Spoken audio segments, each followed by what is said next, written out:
Hey guys, and welcome to Technology. My name is Salman and today we're going to talk about how to buy a used car. Now buying a used car can be a very challenging process because you got a lot of people selling used cars these days, and you got various types of sellers. Some people are honest, some people are dishonest. They want to sell you the wrong thing at the wrong price.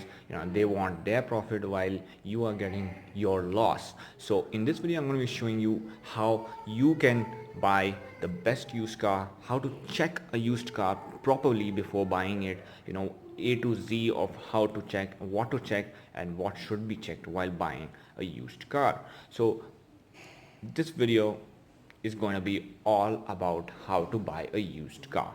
Let's get started. Let us start off with the first step for today, and that is checking out the exteriors. What you want to make sure in the first step is that the car has no dents, no major dents, no major accidents, and it has not been involved in any major accident. So, minor scratches are obviously evident on any used car, so that's not a big deal. You can negotiate on that front, but it's not a big deal. It's not a deal breaker. So when you're checking the exteriors out, you want to make sure that these seams between the different parts of the cars are all in a nice alignment with the other parts. They should not be like undulated, like one of them is like up and the other one is down or anything like that. You want to make sure that they're nice aligned all together.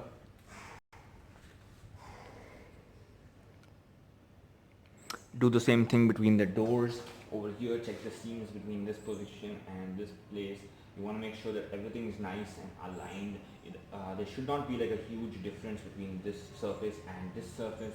They should be nice and aligned, which in this case is perfect. You want to check it all around the car between all the seams. Like you can check it here as well, on the pillars. And you want to make sure that everything is nice and aligned.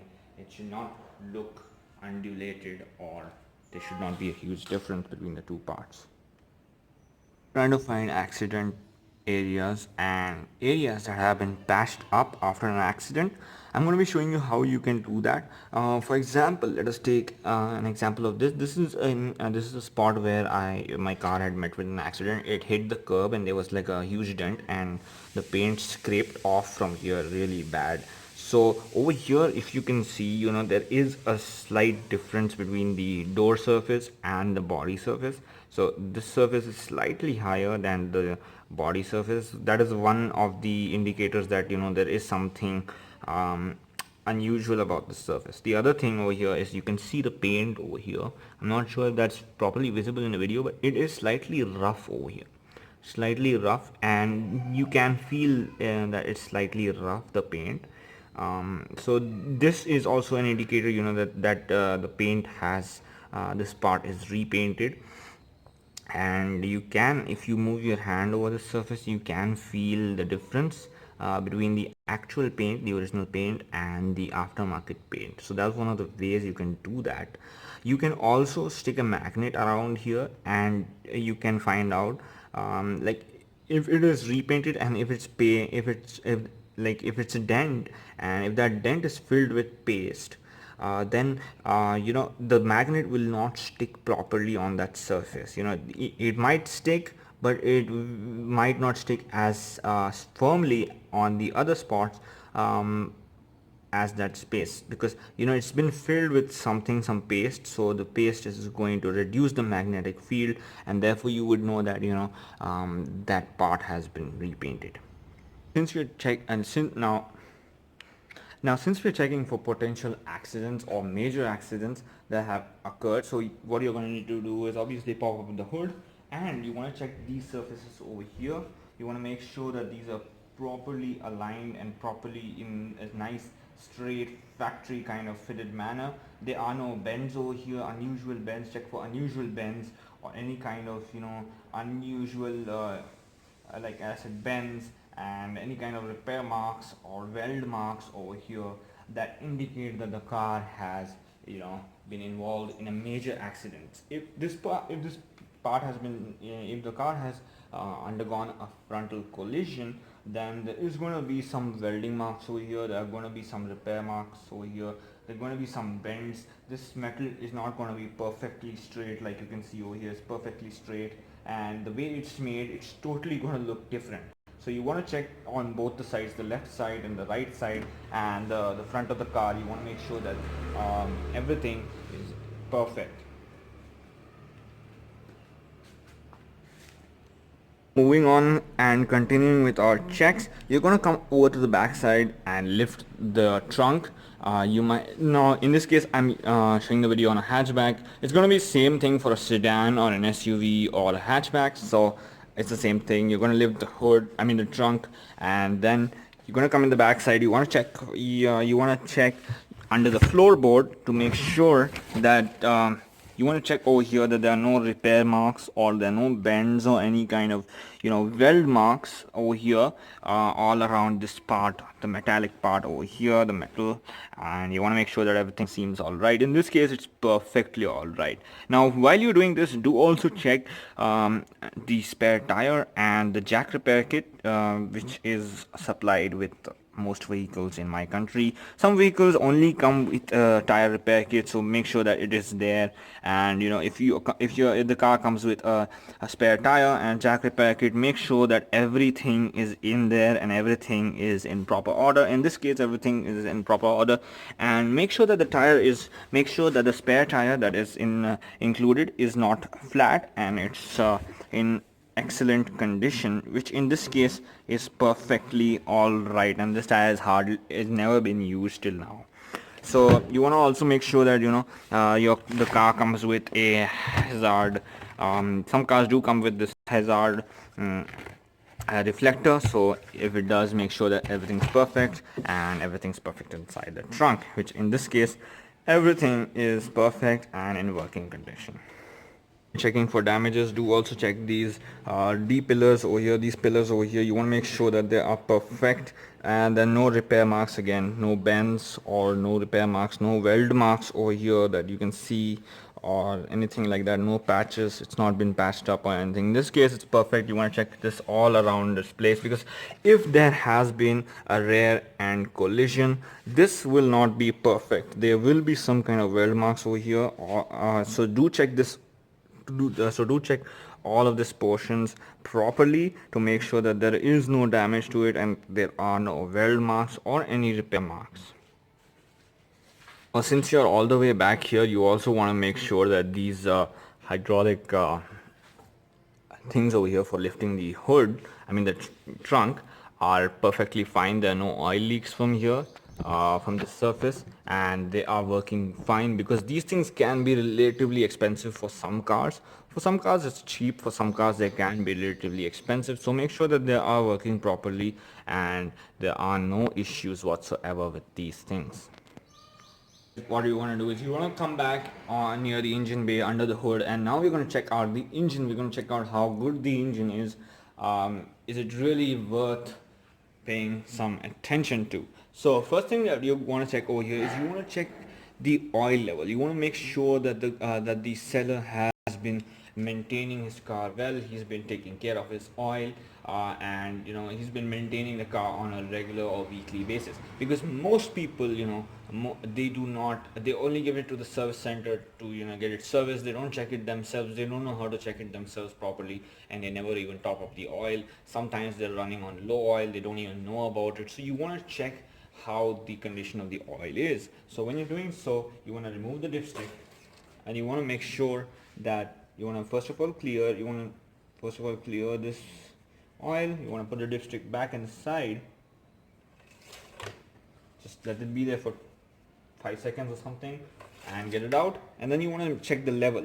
The level over here, you want to make sure that the oil level is between the minimum and maximum mark.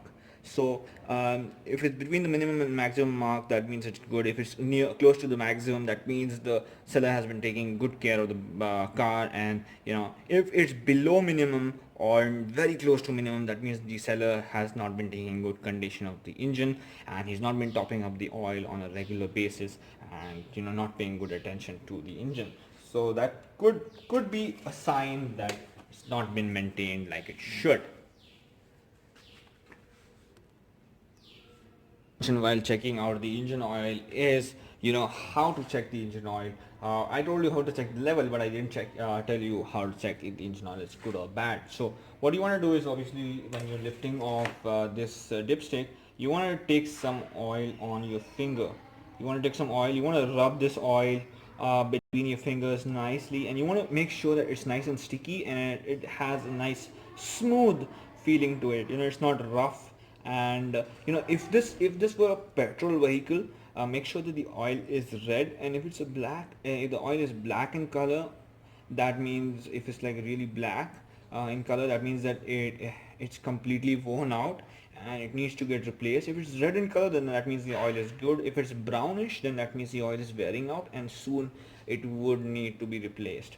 For a diesel vehicle, the oil turns black in just a few hundred kilometers, so you cannot tell it by the color. You just have to feel it, just like I told you. You have to feel it. You have to make sure that it's nice and smooth, and it has nice stickiness.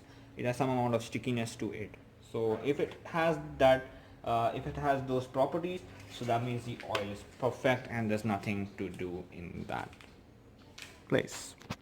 Now the next thing you want to do is obviously check the coolant level. You want to check if the coolant is in proper level. It's not too low, and it's perfect, and the coolant is not bad. You want to just check out. So in this case, the coolant is at the correct level. Then after that, you want to check out all these pipes over here, like these pipes, and especially the coolant pipes, the pipes which are related to the coolant. You want to check this out, because usually what happens is, these pipes, when the car becomes old, these pipes tend to become very hard, and they tend to crack. Even though I know that these pipes are relatively inexpensive, but still, you can check that out, that if they're cracked, or any of these pipes or any of these wires. Check out everything over here, these pipes, big pipes, hose pipes, and the air filter pipes. You want to check out all those pipes around the hood, and make sure that none of them are cracked or worn out. In case they're worn out, you can either negotiate on that front, or maybe just leave it. Thing you want to do when you're inside the hood is, you want to, obviously, first of all, we are going to do two things over here. We're going to unscrew this oil filler cap, where you usually fill the oil, and then after that, you're going to start the car, and you want to check if there's any unusual smoke or any kind of unusual vapor coming out of the engine oil filler cap. This is a diesel vehicle. There isn't much that you can manually physically check in the engine when it comes to the engine and the overall working life cycle of the car. But if it were a petrol engine, you can do a lot more. You can lift up the the spark plugs. You can put a borescope camera if you have that, and check out the condition of the pistons and the carbon that is built up inside the pistons. You can get an idea of that, and you can also check out the exhaust. I'm going to be showing you how to do that in my other petrol car. Now, if this were a petrol car that you are going to check, like this old gypsy over here, so what you want to do, one of the main steps that usually it's a really old trick, but many people don't know about this trick, is you just take one of your fingers and you just put it inside the exhaust and you take it out. Now if you get very, very dark carbon like this, that means the engine is not good. It's it's burning oil, and it's not up to the mark. It's a pretty old engine, and let's say if the customer tries to sell you an overclocked car, like, let's say he says that the car has been run 50,000 kilometers, but in 50,000 kilometers, if you get carbon like this, that means you should not be getting carbon like this. So this is a sign that the engine is worn out, and it's probably burning oil, and you have to get it repaired. So in case the seller is trying to tell you that the engine has run less kilometers, by maybe manipulating the speedometer or the odometer reading. So this is one of the ways that you can identify if the engine is good or not. Now the carbon, what you want what you want to see when you put your finger inside is you want to see like a very lightish gray color kind of thing. Let me just show you how that looks. I will show you on my bike over here. This is a relatively less used bike and this is in perfect condition, so I'm going to put my other finger inside and you want to see, you want to get something like this lightish gray color or something like that. So it should be really light. I've seen cars with over 50,000 kilometers also, with really light carbon. So that is a sign that if you have a lot of carbon buildup from on the exhaust, that means the engine is worn out.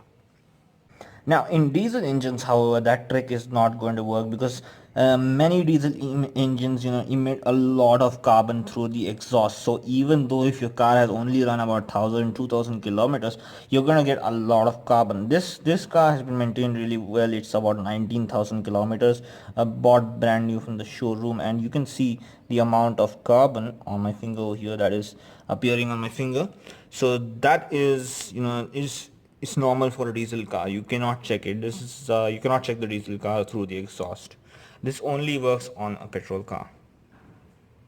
Now the next thing you want to check are the tires, because the tires for the cars are really expensive. So you want to make sure that the customer is giving you a decent amount of tires. They're giving you good grip tires. This tire is in good condition. It has nice grooves, and you want to make sure that there is a wear indicator on the tire. So if the tire threads have reached till this indicator, that means the tire have been worn out and you need to replace them. So in this case it's not, there is a lot of thread left and these tires are perfect and usable. There's nothing wrong with these tires. So while you're checking the tires, you also want to go ahead and check out the suspension. You want to check out the front suspension, the rear suspension, and all the side suspensions. You want to make sure that there are no oil leaks from the suspension, from the springs. The springs are perfect. There are no cracks. You want to make sure that there are no cracks over there or any kind of wear or damage done to these shocks. You want to make sure that there is no oil leaking from the hydraulic suspension if you have a hydraulic unit. And you have rubber parts over there, like you can see, you have those rubber boots and all that stuff. You want to make sure that everything is perfect. There are no wear on any of those boots, and any of these connecting rods. You want to make sure that these connecting rods are all right. You want to make sure that this rubber over here is also all right. No cracks on the rubber. This is perfect. Everything is perfect. Since this is a new car, just make sure that everything is perfect and there is no damage to anything. And in this check, you need to check that everything is working and proper, so that don't need to replace anything after buying the car. Step is obviously you want to go under the car. You want to just look under the car and see for any damages or anything that might have occurred. Some people they don't drive properly. They really go rough on the speed breakers and stuff, and this usually the car is loaded with many people and you hit a speed breaker, you might get damages at the bottom. If you hit any kind of curbs, you might get damages. So you just want to check that there is no damages by any kind of object done underneath the car. Any major damage is not done to the chassis or anything like that. So in this case it's perfect. You also want to make sure that the fuel tank is also perfect and there is no kind of damage done to the fuel tank, because if it is, then fuel tanks are really expensive and you might need to get it replaced if it has been damaged. What you want to do is you want to go inside the car and check out the interiors. You want to make sure all of these buttons work, like the lock button, the unlock button, everything works. You want to check out, for the cars that have electronic side view mirrors, you want to check out all the buttons and see everything works or not. The windows, check out of all the windows fold up or down, and all of these buttons, check all of these buttons out. Start the car up and check for any check engine lights. In this case there is no check engine light, which means everything is perfect. Then you want to obviously check out the buttons of the steering wheel. If you have steering mounted controls, check out all these buttons. Check out the headlights, which I'll check out in just a moment. You want to check out all of these other buttons inside the cabin. Make sure that the stereo system works and all of its functions work. You know, the USB auxiliary and all of this attachments that it has been come with do work. And AC compressors and AC repairing can be very expensive, so make sure that the AC is 100% working and it is cooling like it is supposed to. In this case it is perfect. You know, you can just put it on full high speed and it's blowing cold air like awesome. You know, it's winter again, or you can say winter is coming. So make sure that all of these AC switches and all of these buttons work. Make sure that the AC is blowing cold air, because in case it's not, that means that you could have a bad compressor or a bad condenser, which could be very expensive to repair. So make sure everything is working in proper order.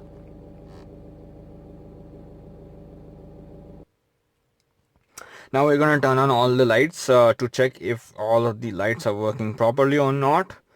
We're going to turn on the hazards. We're going to turn on the headlamps and the fog lamps with the rear fog lamp, and we're going to put the car in reverse as well, so it gives us an idea of all of that which works. Front lights are working, fog lamps are working, indicators are working, side indicators are working, tail lamps are working, tail lamp indicators are working, the rear fog lamp is working, and the rear reverse light is also working. So everything is fine, and then maybe you can have somebody press the brakes to check if the brake light is working or not as well.